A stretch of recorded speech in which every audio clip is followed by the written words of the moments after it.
What's good, YouTube? It's your boy Ali G in the place to be seen, and I got what it takes to rock the mic. And today we have a Genji gameplay for you. This is a follow-up to my series Tips and Tricks. Part 1 was Tracer. You can also watch that on our channel. I'll leave a link in the description for you guys.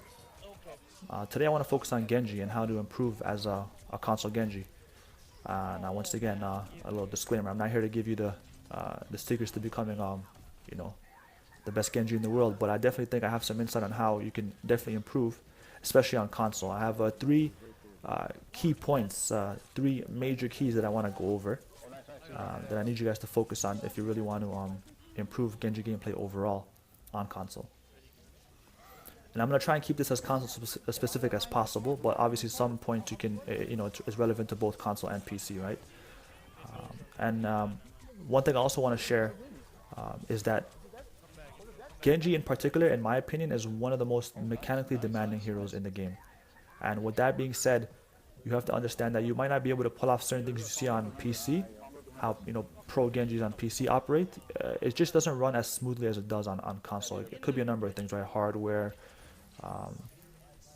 any number of conditions that go into making it seem that Genji is a little more difficult to play on a console, because the precision is just not it's just not there, right? With a mouse and keyboard and a controller, it's a little harder to be more precise and do these smooth and crisp 180s and whatnot. So just keep that in mind, right? So the first thing that I want to focus on is button layout. Now this might seem obvious, but believe it or not, button layout is huge when it comes to improving as Genji, because you do not want to be forced to press X every time you jump, right? And double jump is a big part of his kit. So I would suggest maybe mapping it to L1 or L2, wherever you're more comfortable with. Going into options, go into Genji under heroes, and just messing around with your button layout. Move swift strike to L3 maybe.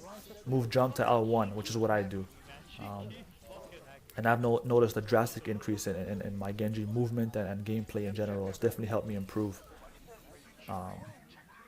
So once you kind of have your button layout configured correctly to whatever you're more comfortable with and whatever is more effective for you, right? Once you have that down, you have to kind of move on to the second part of what I want to talk about is your sensitivity. Just like Tracer, sensitivity is very key to Genji, because you have to be fast, you have to be sharp, you have to be quick, you have to be swift, right?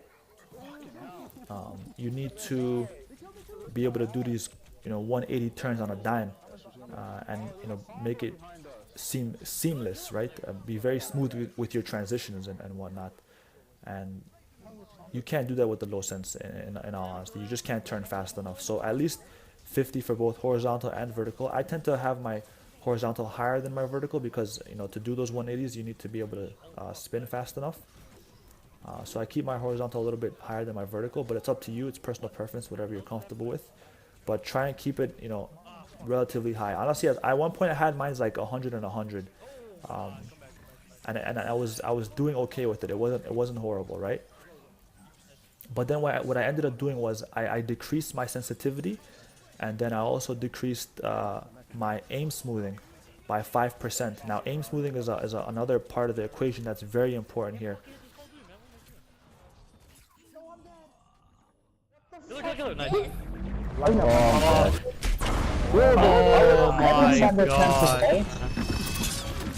Mid ult. I was in ult.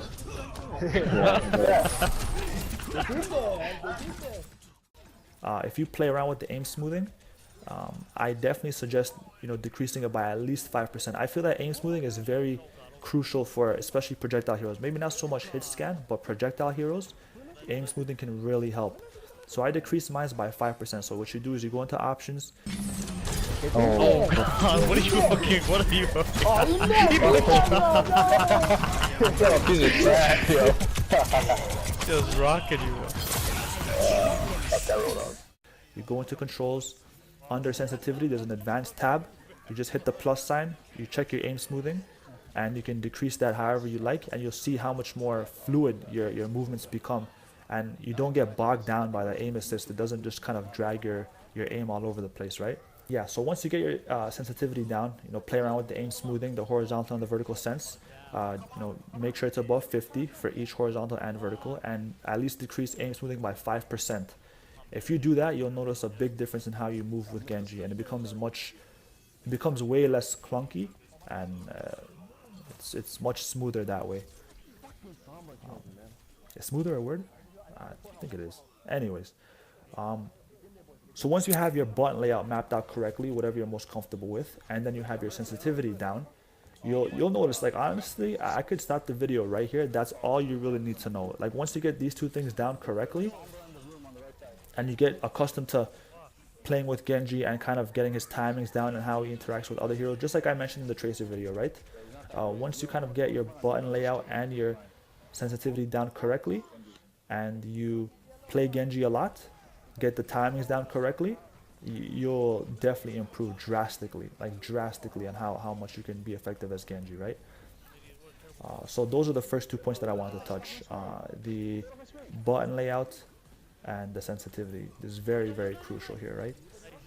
And then the third thing I want to kind of just touch on, but before I get into that, I mentioned earlier that how mechanically demanding Genji is, right? And how it just doesn't run as smooth as it does on PC, as it does on in comparison to PC, console doesn't run as smooth, right? For whatever reason, it could be hardware, and any number of reasons.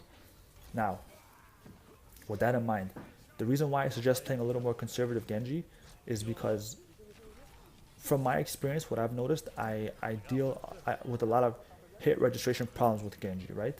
Now, if you look at Genji's kit, he has deflect, he has swift strike, and then he has his primary fire and his alternate fire, right? And then the double jump. Now, the thing is, outside of his Dragon Blade, I don't mind if you try and mimic pro Genjis on PC. If you play on console and you try and mimic pro Genjis, how they play on PC, it's fine. You can pull it off. You can, anything outside of his Dragon Blade, it can be played relatively similar to how they play on PC, right? But the key thing here, and the third point that I want to touch on, is his ultimate, his Dragon Blade, right? Now, the thing is, with Genji's Dragon Blade, you see a lot of PC Genjis, what they do is they dash into the air, and then they dash down on an enemy. But I don't suggest doing that on console. Do not initiate and do not execute your Dragon Blades in that manner, because you'll tend to just lose your enemy in your crosshairs, and you'll just kind of be swinging aimlessly. If you really must, or if you want to perform the Dragon Blade in that manner, what you can do is you can walk up to the point, you can dash into the air, Dragon Blade, then jump. So once you jump, you can kind of scout where the squishies are, and then you can dive them.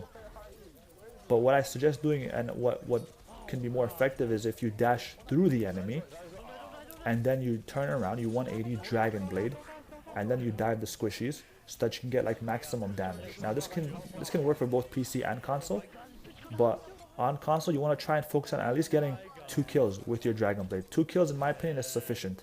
If you can kill both supports, or 1 support, 1 DPS, then you've done your job as a Genji in terms of making your Dragon Blade as useful as possible. Now, with time, you can get 2, 3, 4 targets with Dragon Blade, but starting off, I would suggest just focusing on getting at least 2. You'll see me focus on the Mercy and the Soldier a lot in this video, right? Because it's the 2 heroes that can really kind of carry the enemy team to victory, right? Especially Mercy with the res, you have to focus her. Like, it's very, very crucial that you focus the Mercy with your Dragon Blades, or any support for that matter, right? Now, with the Dragon Blade, as I mentioned, you dash through the enemy team, you 180, you Dragon Blade, and then you focus on the squishies. You focus on the supports or one of the DPS. And also make sure that you're prepared to use deflect in case there's a McCree ready to flashbang you, or there's a Zenyatta who's charging up his balls and he wants to just throw him at your head. You want to be able to deflect that right back at him and tell him, take that. So that's also very very crucial to make sure that you have your cooldowns and how you manage your cooldowns correctly, and time them and space them correctly, so that you can be as efficient as possible. Now, once you kind of get the hang of your sensitivity and your button layout, you go into quick play. Don't go into comp right away. You go into quick play and you play Genji and you practice your Dragon Blades. You practice, your movement, your precision, and you basically try and get it down and try and be as smooth as possible with it, right? Now, once you kind of have that down correctly and you feel comfortable, then you can go into comp. But until then, I definitely suggest going into quick play and trying to basically get a hang of Genji's timings and how he interacts with other heroes. Just like how I mentioned with Tracer, go ahead and conduct the same kind of practice with Genji, because he's very mechanically demanding. Like his skill ceiling is very high, so it does take a lot of practice to kind of get decent with Genji and to be effective in comp, right? So with that being said, the one final thing that I kind of want to touch on, it's not it's not too major, but it's definitely important for you guys to kind of realize when it comes to Genji gameplay, is that a lot of people, especially at lower ranks, like when you pick Genji, they think that you're just you're throwing, or you're not going to be as effective, which is understandable because Genji is a very hard hero to play in general. So a lot of the times, even from my experience, if I come across a Genji on my team, his level of effectiveness might not be the greatest. But with that being said, you cannot. It's a team game. You are not supposed to 1v6. You cannot 1v6 all the time. Yes, you can definitely get solo kills. Absolutely, you can solo a Mercy. You can solo a enemy soldier. Soldier's a little more difficult because he can heal himself. But you can definitely 1v1 a McCree if you time your deflect correctly. So yes, you can get solo kills, but with Genji, if you want to play aggressive, your team needs to support you, right? And with Genji, you're supposed to play aggressive for the most part. Your team can't just sit back and expect you to go in and get 2-3 picks and then to just win the fight for free. Like, no, it doesn't work that way. Like, once the Genji engages, you have to engage. Like, your team has to follow up with you, because Genji is not necessarily the most like a heavy damage dealer, right? He's like an assassin. He finishes off low enemy targets and gets dash resets and lays down a lot of cleave damage because you can dash through multiple targets, right? But your team has to help you. They have to engage with you. They have to follow up so that you can continuously get these dash resets. If no one else is laying out any damage, it's going to be hard for you to be a super effective Genji. So yeah, it's a team game. You have to play as a team. So don't let people try and convince you that, oh, you're a Genji, you have to go in and kill everybody. Like, no, it doesn't work that way. We have to engage as a team, play as a team. Call low health targets so I could finish them off with my swift strike or my dash. And